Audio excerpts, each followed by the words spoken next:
Sean McCracken from Hotel News Now here with First Hospitality's Dave Duncan. So, what's new and interesting in the world of First Hospitality? Good afternoon, Sean. Thanks for having me. Tale of two cities is what I would say from our perspective. I don't know if this is new, but the two tales are the operating business and the fundamentals of the hotel business are pretty strong. Strong fundamentals across the recovery curve, and the owner put the owner hat on, and the operations are pretty good. And then you turn your attention to the other tale, which is the capital markets and the loans that are in place on assets, and our ability to get things done from a transaction level is quite a bit more challenged than it's been in quite some time. And so we spent a lot of time working on underwriting and trying to understand where we might buy, build, or invest in the future. And our expectations are apparently a little high because we're not able to close the gap on seller expectations. And so I think it's really interesting when I talk to people, depending on what part of the business they're in. The GMs, think things are going pretty well. The acquisitions team is, it's hard to motivate them. They can be in a funk. Yeah, and I imagine even they're feeling slightly better than developers right now, right? When Yeah, there just for isn't sure. any Yeah, money. exactly. And we're active developers and under construction in a few places, and I guess that would be the third city if I was using my funny metaphor, which is controlling costs on existing construction has been a monumental task. And so we're seeing, construction overruns in, a lot of different places. And so even if you're able to get something financed, and begin to build, controlling costs are, it's still a real issue as a result of the pandemic and, the cost inflation issues. Yeah. I mean, are you still feeling relatively optimistic that, there's no new supply growth out there? So if the few things that you do get done, there'll be, the shiny new toy? I think, it really is market specific. You can get things built in, select markets, but as a generalization across the U.S., the supply additions and the pipeline of potential additions is, really at historic low levels. And, that's a result of the pandemic, but that condition still exists today. The ability to get something financed today has been very, very difficult. And so in the long term, I think we're going to benefit from really low supply additions, over the next 3 to 5 years, which is, a nice thing to do if you're already, in the portfolio or in an asset. I think it provides a little bit of a tailwind.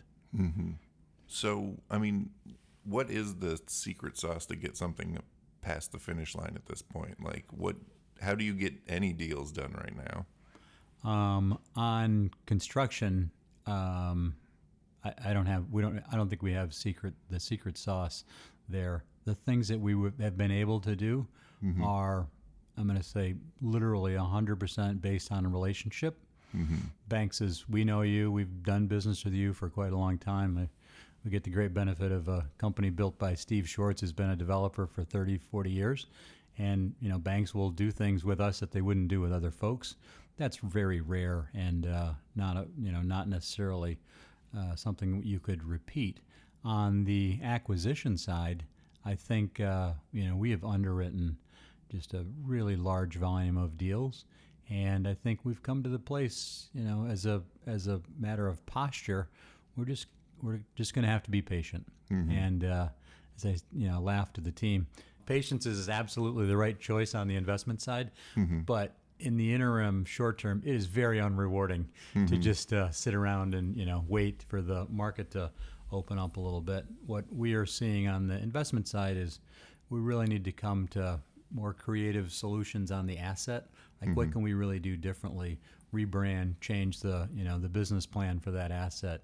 Where maybe that's where you overcome the gap, but the reality is, sellers to date haven't been forced to sell or in a material way. And I think what we perceive on a go-forward basis, maybe forced is the wrong term, but I think there will be much more pressure on sellers that are in need to refinance a loan than there has been over the past 2-3 years. The banks have provided the government has provided a lot of regulatory relief from banks calling things non-performing. That free pass is gone, and there are a lot of loan maturities coming in the next year and a half. And so I think we'll start to see things trade. Generally stated, you cannot refinance an existing mortgage at the terms you put in place in 2018 or 2019 without more cash, more something. And so I think that'll cause some assets to come to market and hopefully seller expectations to come down a little bit. Yeah, finally have more impetus for deals. I mean, we saw it this morning with Park walking away from their two big hotels in San Francisco, and obviously that's a unique circumstance, but I mean, that wouldn't have happened if things weren't getting a little more stressful, right? Right. No, exactly. And you're right about that. That is a unique circumstance, and San Francisco is a sort of a unique market today, but that's a really telling sign for, the hotel space in that sense. An owner of that stature in a city of that stature, sort of just giving up and going home. Yeah, it would have been unthinkable, just a few years ago. Really it would. was like really the marquee properties for one of the biggest hotel REITs. It's really surprising in a lot of ways, but also not surprising given circumstances. Yeah. So, I mean, are you guys hoping to be a distressed buyer? Or, I mean, I'm not saying that you're hoping for the worst or anything, but are you hoping that this will open up that sort of opportunity for you? We are, positioned to acquire assets and quite motivated to build our hotel portfolio. We have 2 or 3 different sort of pockets of ownership with different motivations, but there is a lot of appetite, a strong appetite for hotel assets in these mixed real estate portfolios. And so we have various ownership groups that are quite motivated to acquire hotels. 12 months ago, 18 months ago, they each would have said, let's buy distress. Mm-hmm. And that chapter sort of passed without not a lot of activity. I think most buyers are perceiving that while there might be owners that are under pressure to sell assets because of the fair amount of liquidity and other groups like ours, willing to bid prices up, we don't perceive there will be a lot of real distress available. Ideally, we're wrong about this, but I think it feels like the opportunity for, the distress that has happened in previous cycles is just not going to be there because the underlying NOI is still, it's the tale of the first city I described, still pretty strong. Mm-hmm. And so what you have is a capital market dislocation. And I think that will probably, will find a way to resolve itself. So I think huge discounts are, not likely to be the case, except in assets that deserve huge discounts.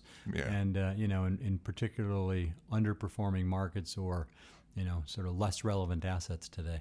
So what's the ideal property for you? Like what type of thing would you just love to see, like, and get you really excited right now? Yeah. $50 to $150 million value, lifestyle and orientation, where we can really use our operating company to bring what we call alpha, but what I really mean overperformance to the asset, make the bar restaurant more interesting, use our revenue management sort of machine to drive top line, and really bring the operating capabilities to the fray in more growth-oriented markets. And so generally for us, that means, as a generalization, further south in the U.S. than we've previously invested in. And so we're looking a lot into the sort of the smile markets and the higher growth markets. Although we think there will be some real opportunities in New York, and New York is a complex beast, and it'll be interesting how it sort of stabilizes. But on a long-term basis, we're very interested in New York and some of the other big markets. So obviously, restaurants and bars are a big part of what you guys do. How's that side of the business faring compared to the hotel operations side? Clearly during COVID, it was even more challenged. But in a lot of markets, you've seen a lot of restaurants that have, basically gone out of business, and the business is pretty good, I would say. It's not quite as robust as the ADR growth that we're seeing, in the hotel space. But we are seeing, as a general matter, especially as seasonality comes around and the memory of Omicron and things like that are sort of fading. The bars and restaurants are getting quite a bit more full than they have been for quite some time. And my sense is that you're still going to have real opportunities for people to gather, and what we see in most of our hotels is a change in mix and a lot of leisure travelers that are a little different behavior than business travelers. And so I think the business of running restaurants and bars in and around the hospitality space will be very good on a go-forward basis. And for us, in addition to being profit centers, strong profit centers, they really have the effect of being the front door on a lot of our more independently spirited hotels. And so that amenity halo effect of having a really strong restaurant and bar, we think is will be increasingly important on a go-forward basis for to make the place memorable for travelers to return. So since you guys are so focused on, a couple different really people-intensive businesses, I'm wondering your perspective on just labor right now, because obviously it's still a huge issue, although it's not like the only talking point like it was in recent memory. So how do you feel about how the labor market and labor environment has shaped up, and how is it different than, say, like a year ago?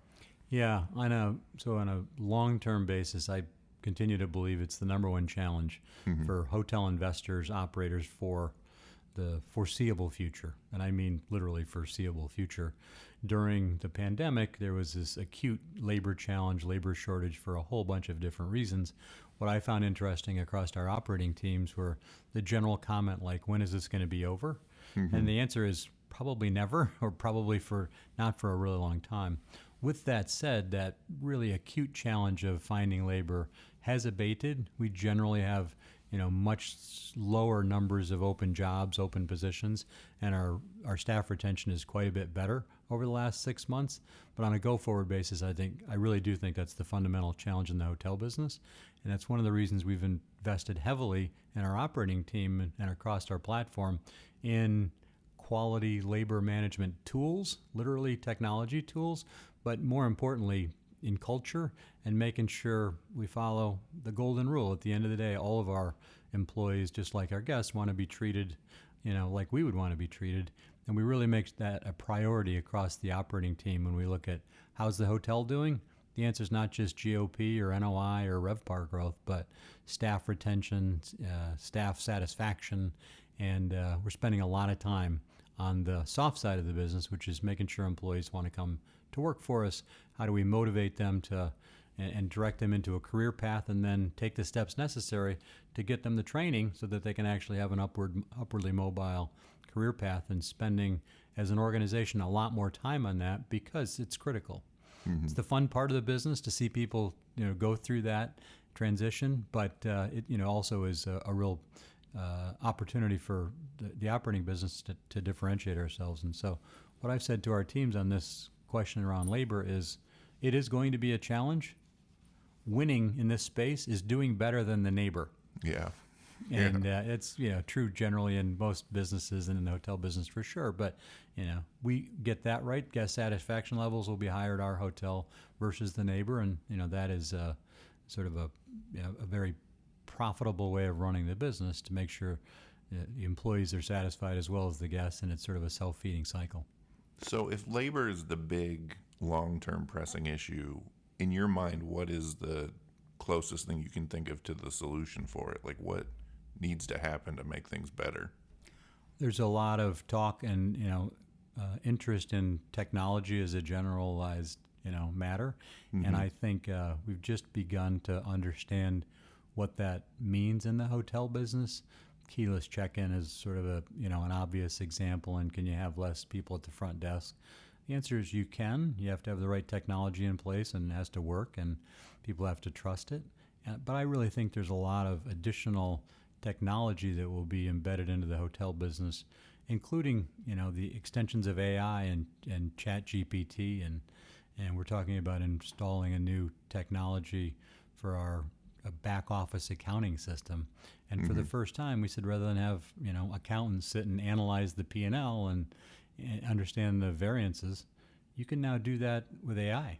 And so have AI do effectively that work, and then in this example, the controller spends time on a more quality effort, less grunt work, if you will. Yeah. And I think using technology in smart ways is the number one opportunity there. You just need to reduce hours and the staffing requirements. Yeah. So just to shift gears before we run out of time here, obviously you guys are Chicago based, and Chicago is not exactly looked upon as the favored hotel market in the grand universe of the hotel industry right now. So I'm just wondering what your perspective is on Chicago as a hotel market, and whether you feel the broad interpretation of where the city is at is fair or accurate. Yeah, Chicago's had some. Well, that's also a bit of the tale of two cities. So last summer, for instance, the convention and visitors, the numbers were really strong, and they'll be very strong this year as well. And so the current operations, the NOI profile of our hotels in Chicago is actually pretty strong. What you have, however, is a fundamentally challenged fiscal situation there, where property taxes are high and probably going higher. Fear of crime and some of those issues are impacting guest perception and traveler perception. And so what you have in Chicago, it'll figure its way out, but it's going through a pretty tough time from investor perception. People generally are avoiding Chicago for those reasons. And we're very, very hesitant. Things will trade in Chicago, but they'll be at relative bargains, I believe. They'll need to be at relative bargains to trade. Is it a market that you guys would look at investing in because it's relatively discounted because of the perception, or no? Steeply discounted, we would. We know a lot about Chicago and understand the nuances of it quite well, but it's got a strong headwind, and property taxes and fiscal, underlying government issues there are pretty strong. Yeah. And so not a lot of people will go with us when we're looking at deals in Chicago.